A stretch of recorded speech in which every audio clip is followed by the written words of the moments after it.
Our focus will be on the Phillies games as well as the Kwa Mahlobo Games, which have unearthed many professional footballers.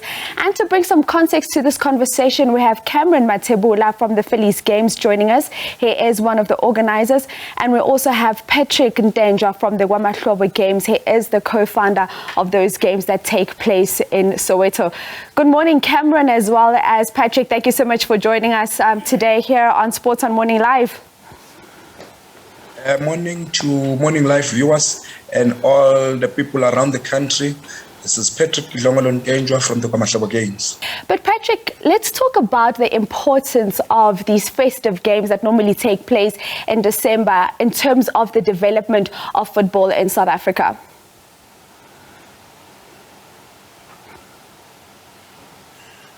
As we know that the Kwa Mahlobo Game is one of the biggest soccer tournaments, which was established back in 1996. As we're speaking now, we have started with the games since the 23rd of December, and we're still running. Fortunately, today we are starting with our knockout top 16. Most of the teams are out because we had 40 teams that were participating at Kwa Mahlobo Games, whereby now football at grassroots level is being exposed, whereby spectators and supporters are enjoying themselves and their time at Kwa Mahlobo Games. But definitely it's one of the biggest and powerful soccer tournament and an amateur soccer tournament that has been loved for the past many years by the South Africans. Now, Cameron, I'm going to bring you into the discussion. You know, the Phillies games now seeing 30 years since we first saw the ball being kicked in that tournament. Let's talk about the relationship between the community as well as the professional football fraternity that exists.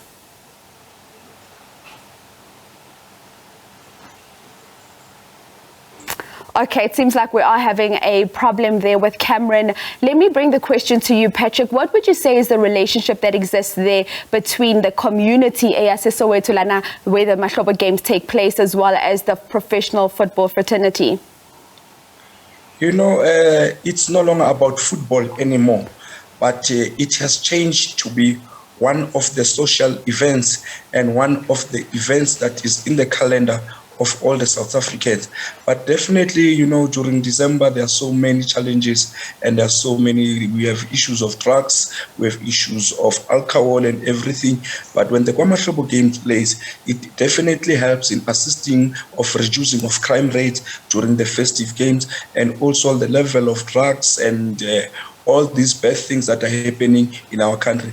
But on the other good side of the Kwa Mahlobo Games with the community, when these games are playing, this is where now we see vendors coming in numbers to come and sell during the Kwa Mahlobo Games, whereby everyone is benefiting, especially the young kids. Remember now it's January, we're going back to school next week. If you've been at Kwa Mahlobo selling your stuff, food, cold drinks and everything during the Kwa Mahlobo Games, definitely when you go home or go back to schools next week, you'll be able to buy your kids school uniform, school books and everything.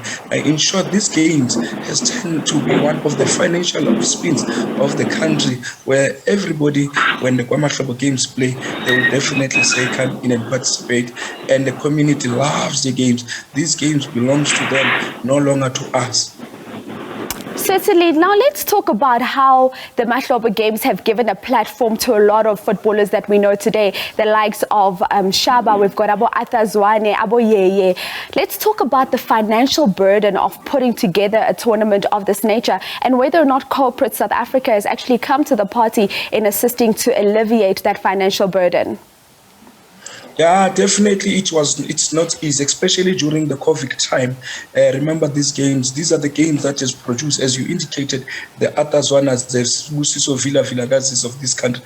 But pulling the game of this magnitude during the COVID-19, it was not easy. But with the likes of Betway coming on board to say, we know these Kwa Mahlobo Games. The Score Energy Drink coming on board to say, definitely Kwa Mahlobo Games.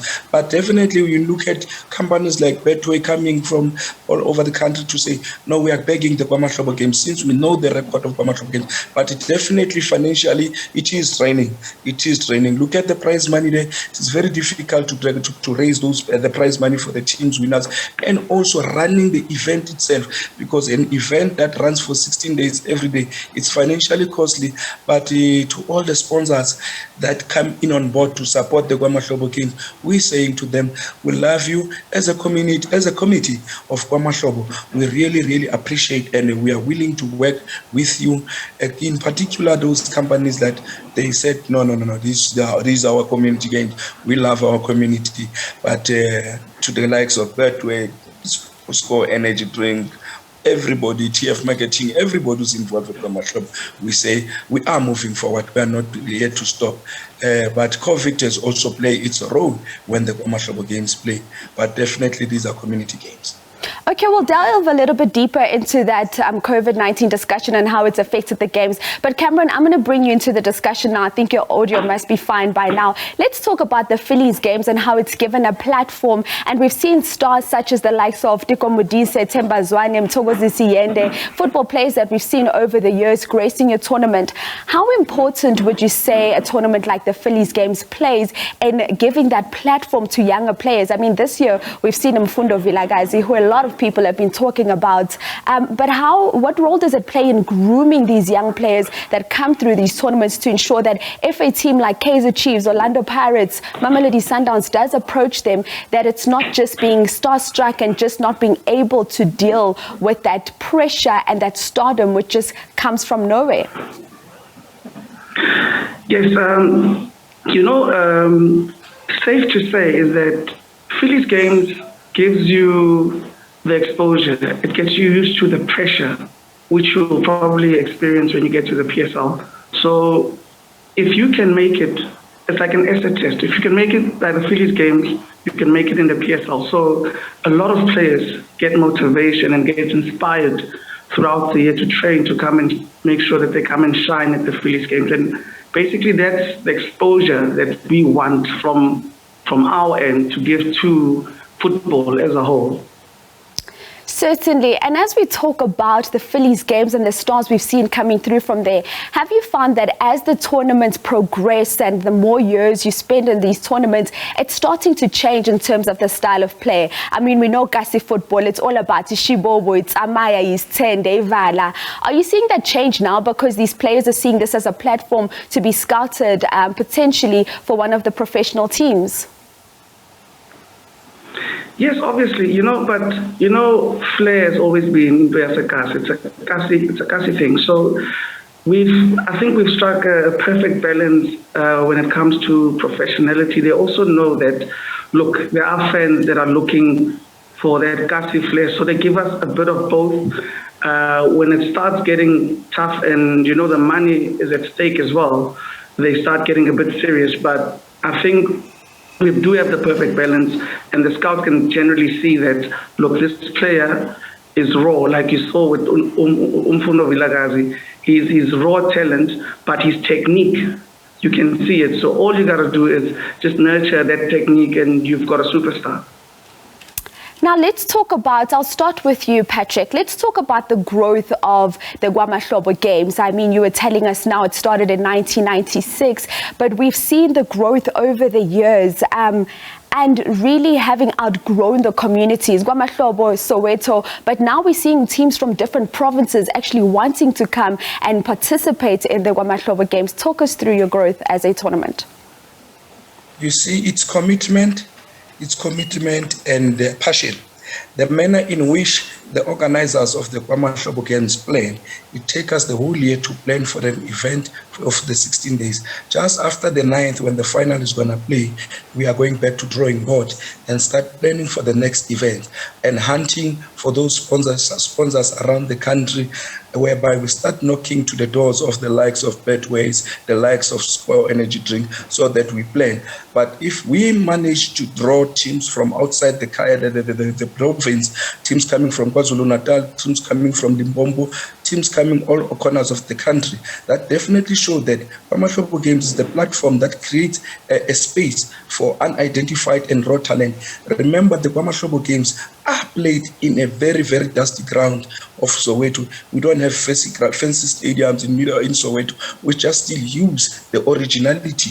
I think that's what attracts most of the teams and coming from all corners of life, because we still keep it original. The style of football is still that classic football that everyone ones. And definitely, let me tell you something, the games are growing every day. People want to go to Kwa Mahlobo. As we speak now, people are phoning, moving to watch the first game that is going to start at 9. Definitely, it's not easy to be, and it's very nice to be at Kwa Mahlobo. And for you, Cameron, let's talk about the growth of the tournament. I hear Patrick talking about the dusty pitch. We saw with the the Phillies games, that final being played at Makulong Stadium, where the grass is so beautifully manicured. Yes, look, we start we start on the dusty pitch, and when it gets to the final, the impact is so big in the Kasi that we just can't have it grounding logistically. So we had to move it to the stadium, and that's where our final has always been played. And I think the boys like that growth. And when it gets to the point, which is the final, it really gets serious, and that is, to be quite honest, the time to shine. And I think, like I said, the perfect balance is what makes a tournament a special one. And now with SuperSport having come on board, it's even better because you can actually watch it at the comfort of your home. Our phones have been going off every single day during the games. They want to sign this boy and they want that boy, and which is good. It's good for South African football, I must say. All right, so let's talk about COVID-19. I know, Patrick, you touched on this a bit earlier on. How has COVID-19 affected you as the Kwa Mahlobo Games, and how have you navigated the challenges brought around by COVID-19? And also, how are you dealing with it now in terms of allowing spectators to come and watch the games? Patrick, I'll start with you on that one. Yeah, you know, the impact of COVID-19 has definitely affected us. As I'm looking at the games comparing to the past years, remember we have to follow all the COVID-19 regulations. Players has to be sanitized, players has to be vaccinated, and then also have to wear masks for spectators, everybody there during the Kwa Mahlobo Games. But definitely COVID-19 has had an impact on all of us. But there are people, there are players, there are the people that are not able to come and watch the Kwa Mahlobo Games due to them trying to avoid the COVID-19, but having our games being screened and having people having access to watch the Kwa Mahlobo Games while sitting at home and using their phones when watching the Kwa Mahlobo Games, definitely we have managed to deal with such COVID-19 in terms of numbers. But fortunately, we have created a vaccination site at Kwa Mahlobo grounds. Because it's a community project, if you did not have opportunity to get vaccinated, most of the people has vaccinated during the Kwa Mahlobo Games. But definitely, we are winning as organizers of Kwa Mahlobo Games. Let's hope COVID-19 will pass, and with other sponsors coming in, like Betways have done, like Scores have done, but definitely we will win. Patrick, we have run out of time, but just quickly give us those details for the final on Sunday. Yeah, on Sunday, it's a very, very big day. You know, all roads lead to Kwa Mahlobo on Sunday. Our first semi-final will be starting at 9 o'clock, and then the second semi-final will be starting at 11, whereby the finals will be starting exactly 3:30. But we still don't know who is going to play final, because today we are starting with the first quarters games for the knockout. But thumbs up to the ladies that are going to also participate and be cutting razors. Let's raise hands to Agnes Ngosi, the winning coach from Mamelodi Sundowns. She is a child of Kwa Mahlobo. Definitely we'll also see girls playing prior to the main game, and also don't forget the under-9 games that are going to be played. But all roads lead to Kwa Mahlobo come the 9th. Thank you. Thank you so much, Patrick, and thank you so much, Cameron, for joining us this morning. Have yourselves a great day further. Thank you very much. Thank you very much. Right, there we go. Cameron Mathebula, one of the organizers for the Phillies Games, as well as Patrick Ntenjwa, the co-founder of the Kwa Mahlobo Games. We do wrap it up on that note.